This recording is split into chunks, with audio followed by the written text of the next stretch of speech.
Hello! Yes, Contentious Top 10 is back with the same shirt that we were talking about from Sunday Fun Day.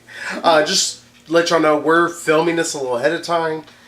We were wondering if we were going to have enough time to film Contentious Top 10 early, so that way we can also maybe do the Top 10 Best technically this weekend, because this one will be out later this weekend. I'm not going to put it out early, unfortunately. Just because I'm going to have to edit so much and I can only upload so fast and I have to go to work. If I didn't have to do that, oh well. I would have just put this out early and be like, yeah, here, Merry Christmas, everybody. Late Christmas present. But yes, we're going to talk about the top 10 worst of 2016. Yeah, and I'm going to be honest here. I had to pare my list down from 20 films. I mean, these are... If y'all are wondering what I would consider the worst, if you're wondering by my score, anything that's a 3 or below is considered a bad movie to me. It seems kind of weird because to me sometimes 7s don't always equal up to a very good movie, but that's neither here nor there. But truly our criteria, as I've already explained in the Sunday Fun Day, it has to have come out as a wide release this year in the United States. Let me also preface it by that. If it had a wide release in Japan in 2015 and then a wide release in the US, we go by that because that's how we are. Even though we don't always abide by those rules, or at least I don't when it comes to certain lists. But this is a retrospective for the entire year. And I want to add one other thing. This year sucked in terms of movies. There were some really good films throughout the year. And some really bland films. Yeah, but that's the problem. There were a lot of very forgettable movies. There were some movies I might have said, oh, well, that was good, but I would forget it. Yeah. Like, there were a lot of okay. There were a lot of, they're all right. There were very few, that was fantastic. That was great. There were a number, but they felt really outweighed by a lot of, that was okay, or a lot of, that was mediocre. Or a lot of, that wasn't good. Or, oh my god, that was not fun. Or, oh my god, give me a gun. There were so many that way. And I think that's the reason why this year felt so bad. It didn't help this summer. You just had crappy blockbuster after crappy blockbuster. I mean, we started off strong. Captain America Civil War. And it never really picked up steam till the end of the year, or end of the month, or end of the season. That's what I'm trying to say. My brain's not putting the words together right. So. And Charlie learned if he goes to see a movie by himself, there's a decent chance it's gonna be shit. Mm-hmm. I mean, sure, I only have a 2 movie sample size, but not a good track record so far. 2 out of 2 is still not a good record. I mean, who cares? But ugh. Well, 2 out of 3 ain't bad. I don't know. Well, let's see what the third one eventually is. Don't be sad. No meatloaf. So, we're going to start off by, of course, listening to our worst stuff. The reason why is because I want to end out on a good note, especially... On a high note, yeah. Yeah, so that's why we're going to have the best of after this. Yeah. I know more people are looking forward to the worst stuff. It's like, oh, we should save it. It's like, I want to give y'all the worst stuff first. Because on a happier note, especially considering how bad this year was. Especially in terms of celebrity deaths. Let's hope Carrie Fisher holds in there. Just hangs in there. If she passes, I want it to be peaceful. That's all I ask. Yeah. So, on that grim note... Well, that would kind of suck. Her mother's still alive. That would suck for her mom. To outlive her daughter. To be fair, Carrie Fisher, nothing against her. She partied hard, from pretty much 20s onwards. She only recently really stopped. Oh, but hey, on that depressing ass note, let's start us off, and should I or should you? You can go ahead. Oh, I'll let you. I will let y'all know my list is going to be full of a lot more. You're going to see me really fighting with myself on certain words and trying to figure out how exactly to put it. Because I saw more than she did. No offense. Megan just couldn't always go with me to every movie. Mm-hmm. Work. So, my honorable mention, and I know I'm going to get flayed by this, because people are like, hey, it's a good movie. is Suicide Squad. It is an honorable mention because, yes, it actually has a really good first 20 minutes with the exception of Harley Quinn and what they decided to do with her and Joker's relationship, which I hate, and everybody hates. The only people who like it are psychos. Just put it that way. But, other than that, it has a semi-interesting visual throughout certain parts. It's got a cool kind of aesthetic. And in fact, introduces the characters fairly decently till we start getting bombarded by more and more people. Like, we sort of get an introduction to Enchantress, and it's okay, but especially for somebody who I don't know Enchantress all that much. I would like to know a little bit more about her, and instead we decide, well, we need this pointless villain sequence, which, sorry, I'm going to spoil a little of this movie. Enchantress partially becomes your villain. Partially. She does this whole other convoluted thing that doesn't make any sense, and honestly does not lead to anything interesting. Well, how you're explaining doesn't really give anything away to me. Cause there's like a million different scenarios. Well, you don't have to go into depth. I'll just say she becomes a villain, and it never feels genuine, and that's another issue with this movie. It wanders all over the place and doesn't do anything with it. I mean, it's bad that this is a movie that throughout a good chunk of it, we're just kind of walking. It's the worst parts of the Lord of the Rings films. It's like, hey, you remember those parts of Lord of the Rings films that are kind of tedious and made you question if these movies were really Oscar worthy? We're going to make a movie all about that. Why? Why is that interesting? I don't know. With not a really good villain. I mean, people want to bash Marvel about that. I mean, this movie had zero villain in it, even though it was supposed to be full of them. And honestly, varying levels of acting, like Will Smith, who just seemed like he did not care. Margot Robbie, who did a decent job, but she wasn't given good material to work with.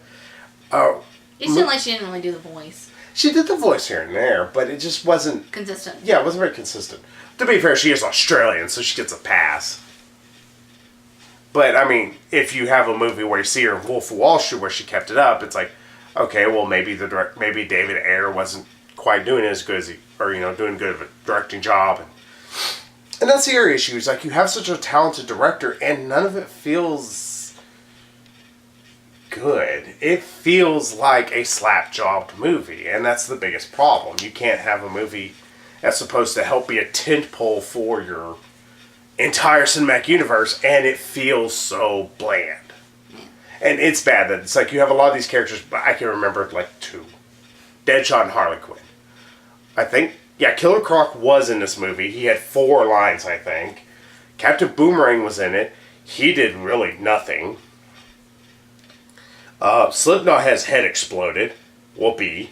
He's in a movie for 5 seconds. It's not like I'm giving away a whole lot.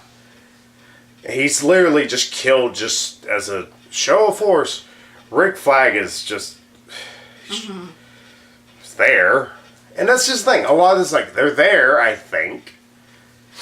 It's like, I can remember it because they'll say their names every 5 damn seconds. Yeah, Suicide Squad was just one of the more boring, bad movies out there. That's the reason why it only makes honorable mention. Sorry to go on, but yeah.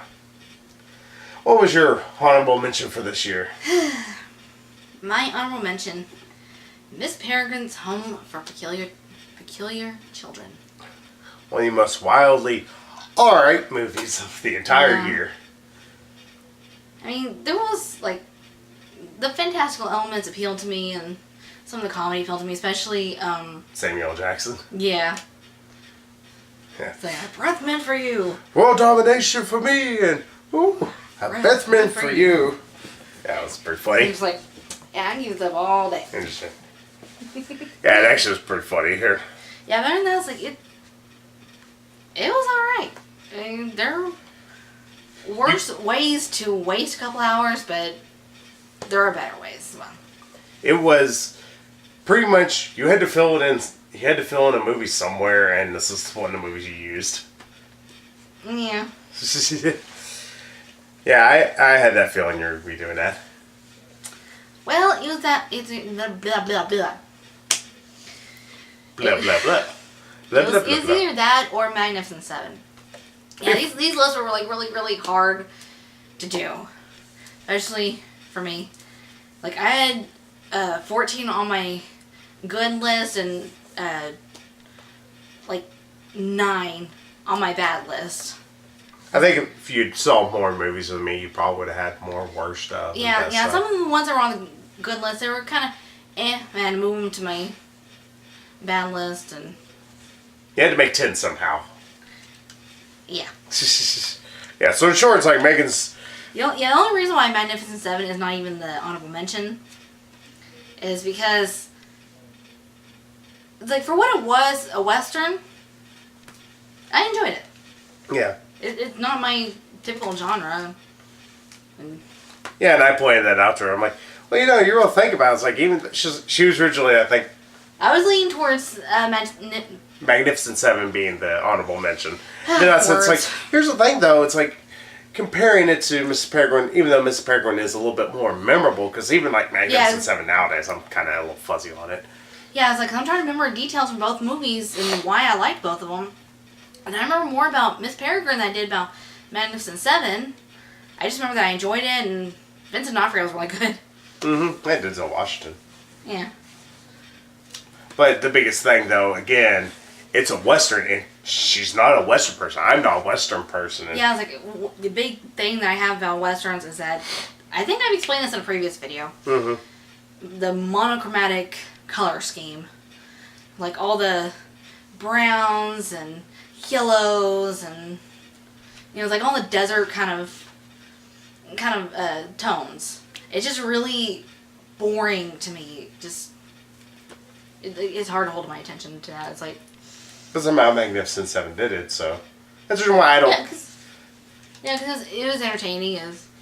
It was kind of badass. And, yeah, that's the reason why... like, most everybody died. That's the reason why I play it out there. It's like, it's like, even though you want to say, oh, I don't remember as much. True, but Magnificent Seven... Yeah, so thanks to him. So. Yeah, so I kept Magnificent Seven up there. Yeah, Miss Peregrine, I would... If I had saw a lot more good film, maybe I would end up on this more stuff. But, I saw a lot of shit this year. Oh, should we move to my number 10? My number 10 is a movie that so disappointed me, and I know some people probably thought it would be a little higher because my disappointment kind of does weigh onto it, and that's Arrival. I was actually really looking forward to Arrival, and wow, was I bored. I was just legitimately bored to tears throughout this movie.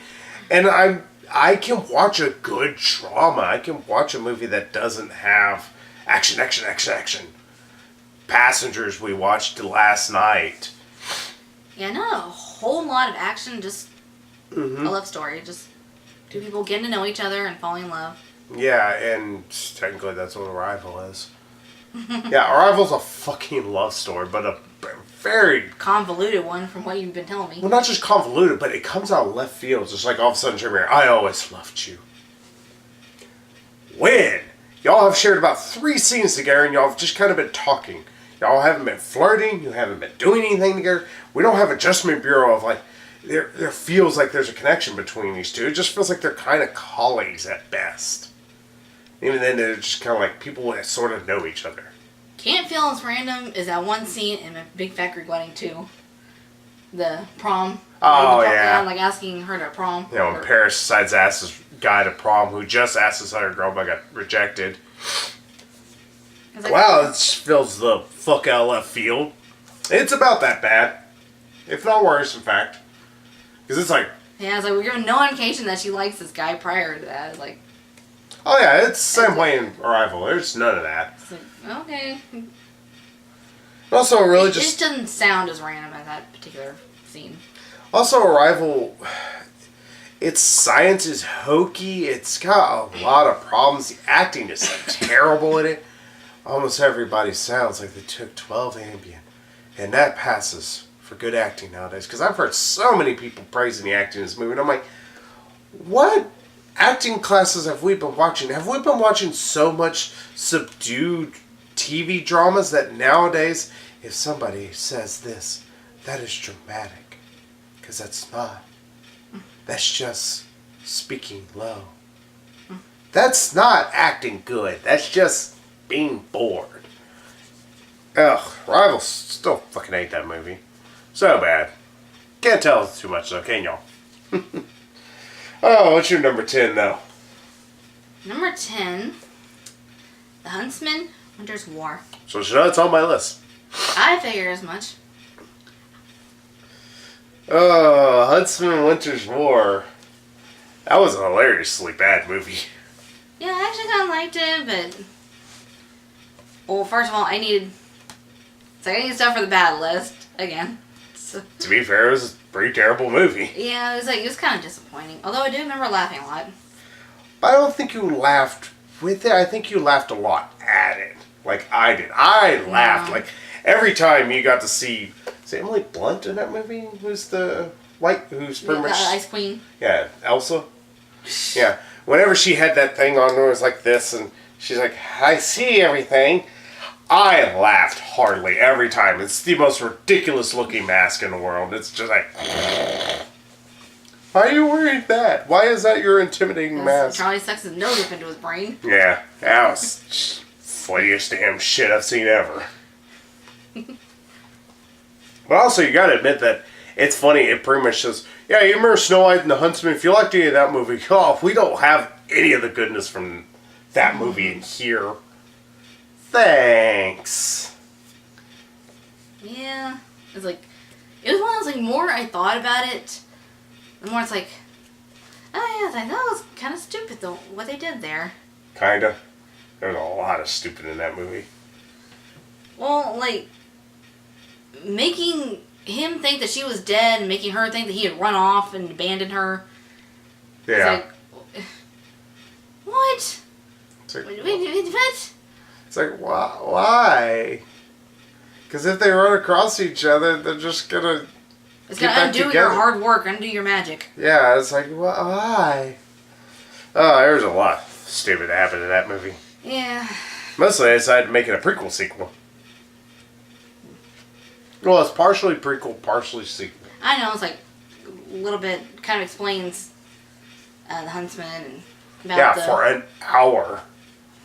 There was an unnecessary hour of explaining there for no reason. Oh yeah, the movie sucked ass.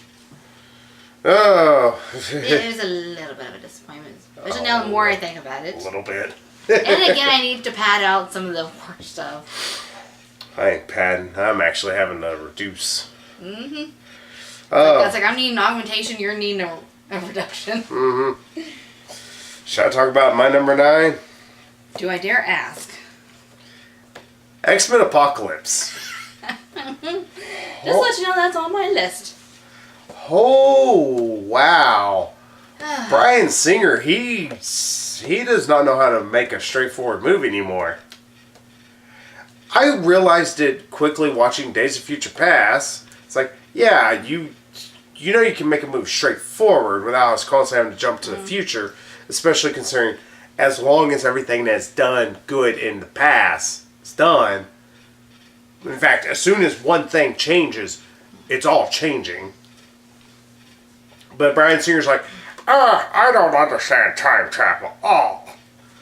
So, we get that convoluted story where, we got to keep flashing back and forth between future and present because it's supposed to add some gravity to this. Even though it doesn't. Because, hell, by the final act, Wolverine is just literally thrown off into nothing. So his character is not important anymore. So we don't need the future. That's the worst part about Days of Future Past. It actually angers me. Is by the final act that's supposed to be so important, none of it is. But I was like, okay, maybe X-Men Apocalypse will be better. Then the first trailer hit where we saw something. They don't know how to fish CGI before they release a trailer. Because they show part of the ending sequence where Magneto's murdering everybody. And holy shit, it's not finished. It's clumpy. It looks bad. Thankfully, during the movie, it looked decent. But you get that opening sequence where I'm like, what the hell am I watching right now? You're just watching all these people get killed, which is unfortunately and unintentionally hilarious. And then you just have this not interesting villain, which is bad because Apocalypse can be a very interesting villain and a very threatening one. And because he's an aristocrat, for crying out loud, who, has about every power in the world. And then the movie just wastes my time. The rest of the movie. It's just 2 hours of nothing. And it's bad by the end of it. You're like, why does this exist? It's like, we needed to have this big climax to defeat the villain whenever we didn't need to have it this way. And only that, but it's... People really shit on Last Stand. I don't mind Last Stand. I think it has its problems. The acting can be a bit hokey at times. But hey, it's comic book movies. We always have a little bit of hokey acting in comic book movies. But this movie pretty much rips off The Last Stand's finale. In a lot of ways you think about it. Having to talk a powerful being down. From doing something that's destroying the rest of the world. Yeah. Yeah, you think about it. This rips off Last Stand. Yeah, by appealing to their inner humanity. Yeah. It's like, wait, what? And y'all trying to talk shit about Last Stand whenever X-Men Apocalypse rips it off whole hog? Meg's like, huh. It angered me so bad. I was so angry the whole time watching it. Just, it would make it higher, but that fuck bomb's still pretty good. Well, fuck you. Alright, that one was good. Almost as good as the X-Men First Class. I'm Charles Xavier, Sarah Lester. Go fuck yourselves. And then walk off, and he has to look like, holy shit, they're gonna. Cool. Oh. Ugh. Yeah, X-Men Apocalypse. It's an Apocalypse, alright. What's your number 9? Before I answer that, I have a quick question. Uh-huh. Can I change mine? Because like switch 2 of mine. No. Because I'm really granting the spot of like 2 of them, but they're like right next to each other, like right. If you really want to switch it, you shouldn't have said something. I would just not say anything and just switch it internally. But I'm a bastard. What I'm saying is like, are we allowed to do that even though we're in the middle of filming? So what is your number 9? Well, it was going to be what my number 8 now is, but yeah, I'm switching number 9, number 8. Number 9, yeah, X-Men Apocalypse. Still a piece of shit. It's not a good movie. That's the worst part. It's forgettable. And that's the worst thing you can say about an X-Men movie is like, it's a really forgettable film. Although, like, some parts you remember because it's anger-inducing. You know what? I'm suddenly regretting switching that back to my original number 9. No. It's on camera now. I already declared it, so fuck me. So what did you not like about it? Even though if I'm not mistaken, in your video you give it an 8. Yeah, I liked it. But again, it was one of those, like, the more I thought about it, it's like,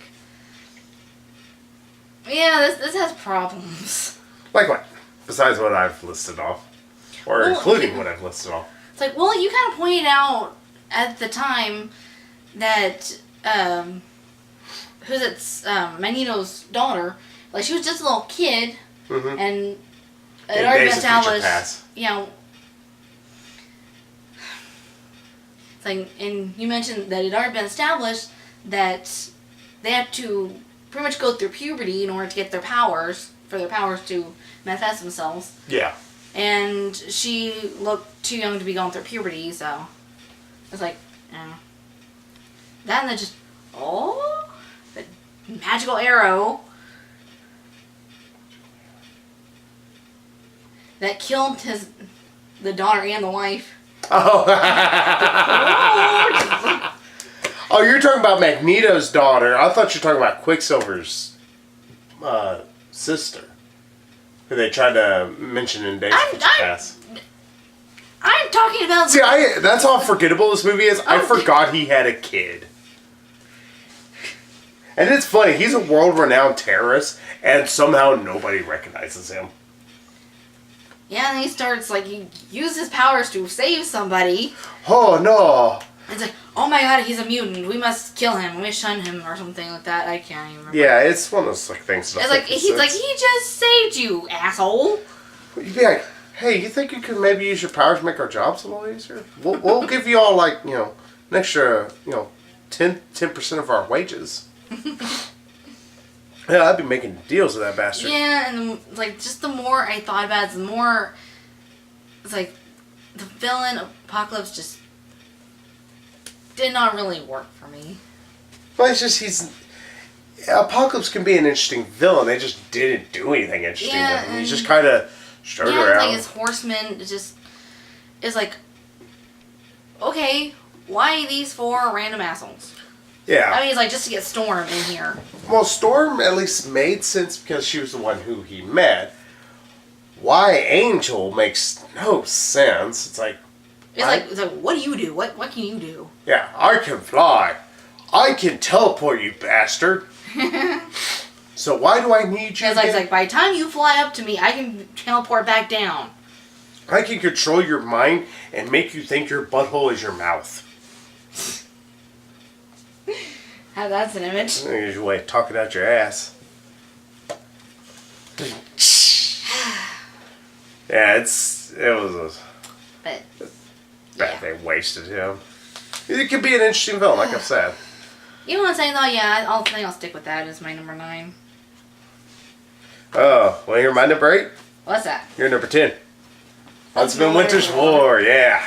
Any more you need to say about it? Nope, still a piece of shit. Oh, movie still sucks ass. I still don't understand why it needed to be made, or I don't understand why we needed a prequel sequel not involving Snow White. I had no problem with them focusing on just the Huntsman, especially because Chris Hemsworth. Well, I don't mind that, but it would have been interesting if they focused just on a backstory for him. well, even then, I didn't need a backstory on him. He didn't need a backstory at all. In fact, adding a backstory destroys lore, especially considering it dug up plot holes. Yeah, ugh, fuck that movie. Fucking the asshole with a big rubber dick. So, what's your number 7? 8. Oh yeah, 8, sorry. We're still on 8. I'm skipping. My 8, as I said, it was my number 9. Now is my, alright. 9. Confusing myself. Star Trek Beyond. Oh, wow. Yeah, that was a trip. I forgot that movie. You forgot that movie existed? Did you not No, even I have it on my list, but I like, It was bad, but it wasn't. When it was good, it was good. Yeah. But when it was bad, it was terrible. It was unwatchable.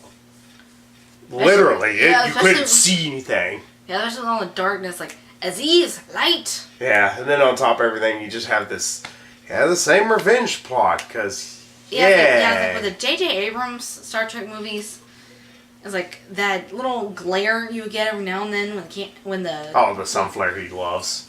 Yeah, like, that would get annoying, but the director of Star Trek Beyond, I don't... Jeremy Lin. I would say, I don't call him fucking name, I don't fucking care, but... It's like, he was making me yearn for the solar flare thing. It's like, a light! You're like, damn it, I just want a supernova now so I can see! It's like, can we flash back to a PC for 10 goddamn seconds? To quote Dane Cook. Yeah, it's kind of sad. That must be something he does, because I remember watching part of Furious 7, Fast Furious 7, I don't remember. It was the last one, whenever they had creepy Paul Walker in it. Oh, they CGI'd his head over a stunt double. It looked weird.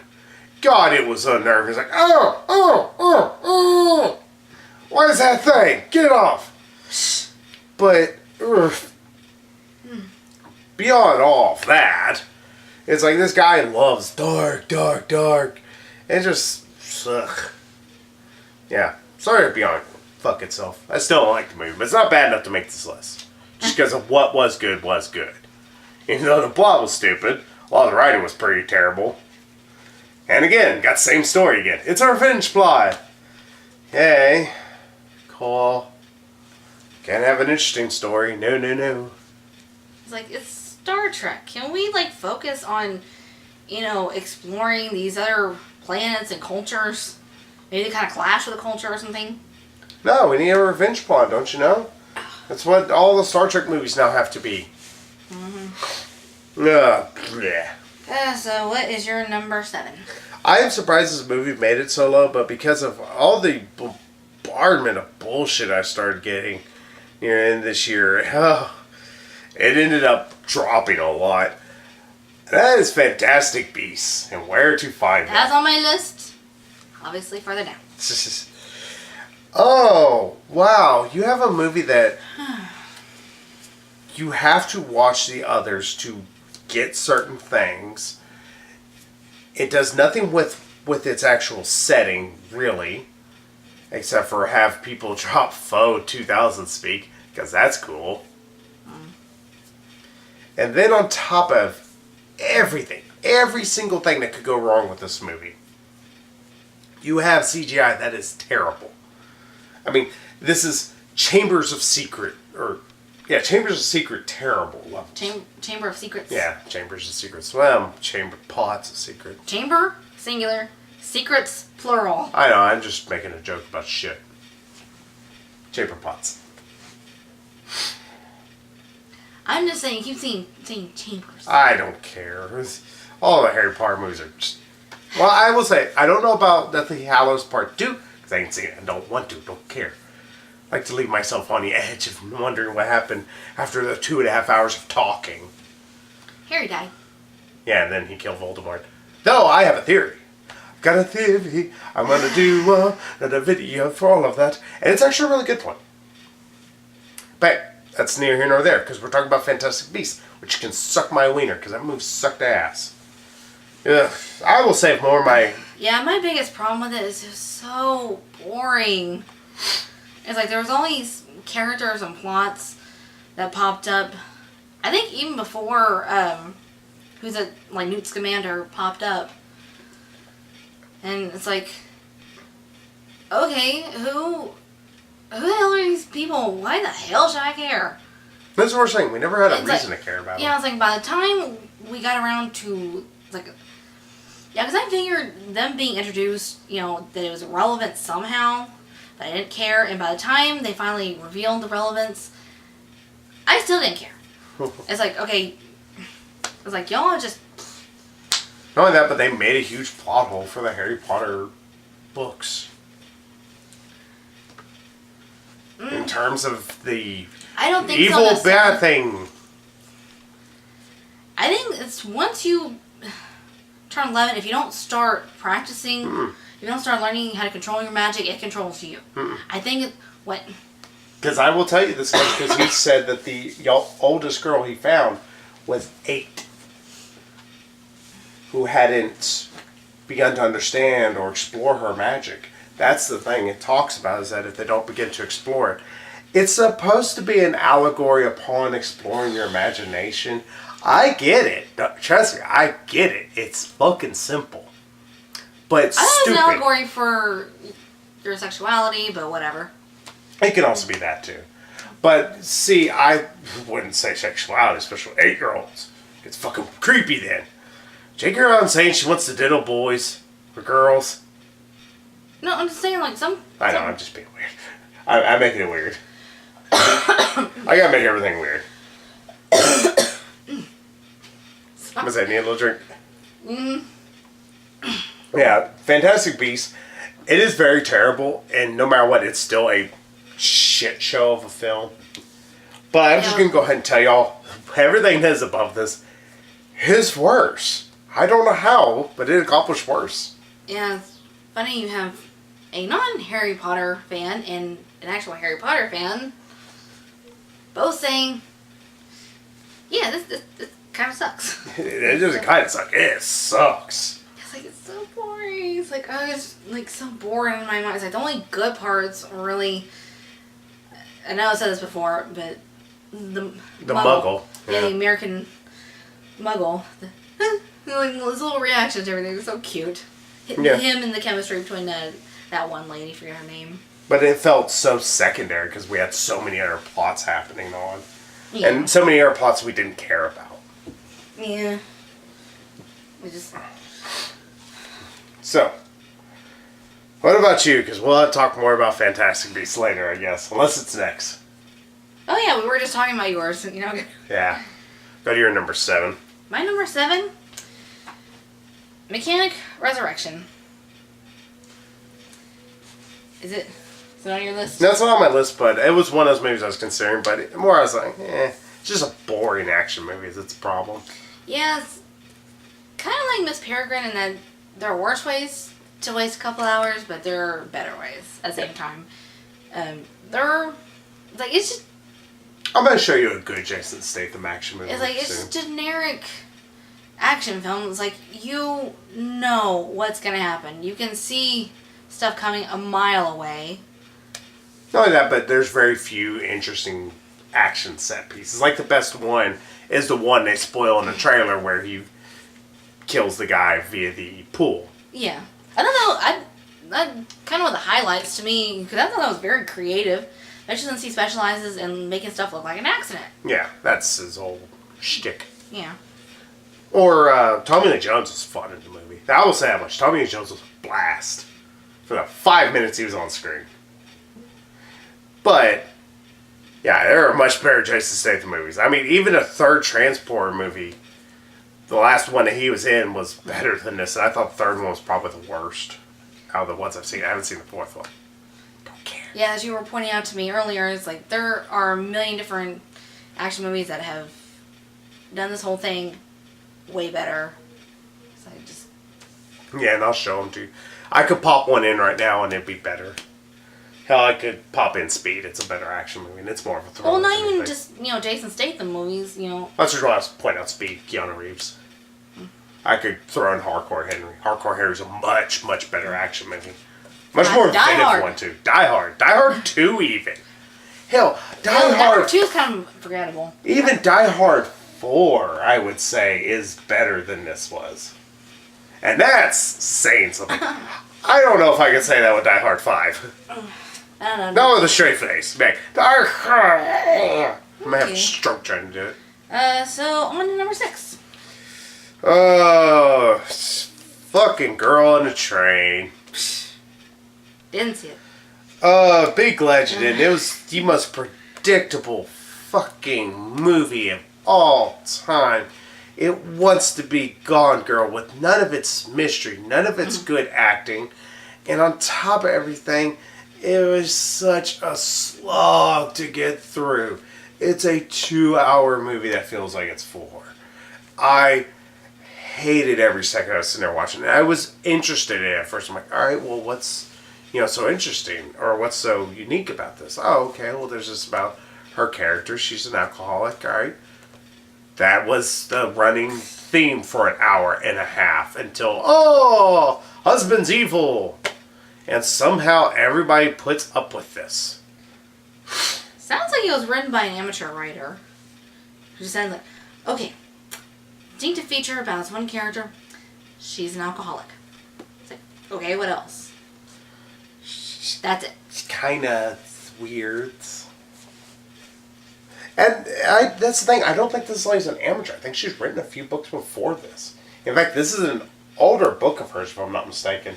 Older, I think it came out like the mid-2000s, but still, she's written a few before then and a few after then. She is English, and this does take place it's supposed to take place in England. I get that's the reason why they had Emily Blunt in there. Mm-hmm. Why they didn't just set this in England, I don't know. Oh, speaking of Emily Blunt, little fun fact that I recently learned. Passengers was originally supposed to star Keanu Reeves and Emily Blunt. That would have actually been probably better. That probably would have been a better duo, but the writing still is terrible. Or no, I was thinking Arrival. Sorry. Rival would have been. Passengers. Yeah, Passengers. No, Passengers. No, that would have been good. Yeah, like they wanted to make it years ago. Just it was in development hell, and Yeah, that explains a lot. yeah, I was like, I can maybe imagine those two, but yeah, Chris Pratt and Jennifer Lawrence had definitely chemistry. But Yeah. Yeah. we've got enough about Passengers earlier today, so. Oh, yeah, still I get to remember Girl on a Train. I was remember right now, and I was looking through some movies I've seen, I'm like, that's... Like, suddenly all the memories flooded back, and hate. Because hate led to suffering. So he turned to Lucifer. Yeah. Ugh. Fuck that movie. Yeah, what's your number 6? Office Christmas Party. That was a movie you were fairly enjoying for a bit until suddenly the funny stopped. Then you're just like me. Yeah, because it stopped some of the comedy to focus on the story. And it's like, okay, it's good that it actually has, a bit of a plot. That's good, because some comedies just go nowhere, have nothing going on except for, Like this light little string of a plot that's holding things together. Yeah. Like, How Was a Guy in 10 Days? To be fair, that movie has no plot. It's been ages since I've seen that movie. From what I remember, Kate Hudson is fucking annoying, and the whole thing about them just, misunderstanding. It's the classic misunderstanding. I was going to say that generic misunderstanding where they get mad at each other, but then they, come back together, and that whole romantic comedy cliche. Mm-hmm. Well, at least it's not the backup plan where they do that 3 times. Yeah. That's terrible. Yeah, Office Christmas Party. Yeah. Yeah, like I said, I'm glad it had a bit of a plot, but it's like, okay, can you squeeze a bit more comedy in here? We have a joke. We have a fart joke here or there or something. And yeah, one of our big complaints that it wasn't quite as raunchy as we were expecting, as it could have been. Yeah, we've watched shit like Sausage Party this year. Hell, this is about as tamed as Yoga Hosers was, and Yoga Hosers was rated PG-13. That's saying something. Yeah, I watched Yoga Hosers, people. But you see some nudity, Yoga Hosers? No. Well, that's the only thing. It's technically, Bad Santa 2 was a lot raunchier than this. Sure, Bad Santa 2 had a little bit of problems here and there, to say the least. But I laughed throughout Bad Santa 2, especially some of the really raunchy jokes. This never... It always felt Office Christmas Party always was a little holding itself purposely on back. Yeah, it went to the end, just maybe we shouldn't go there. Yeah, I want to see the movie that runs to the edge and dives off. Balls first. Just, you're cannonball, bitches! Oh, yeah, it was just a bland comedy throughout a good chunk of it. That's the biggest problem. There was someone else going to add to all that and just lost it. Brain's like, nah, I'm good, man. So, numero 5. Just spoke about Yoga Hosers. I know people are surprised that I'm not saying it's the worst movie of this year. There's a few reasons why. First off, Johnny Depp in it, who is... I'm not going to tell you where he is. He's in it. Just randomly? He's a fair amount in the movie, too. He's legitimately fun. I enjoyed him on screen. I'm like, wow, so he is trying to get the Captain Jack Sparrow thing back, because he's got a Captain Jack-ish.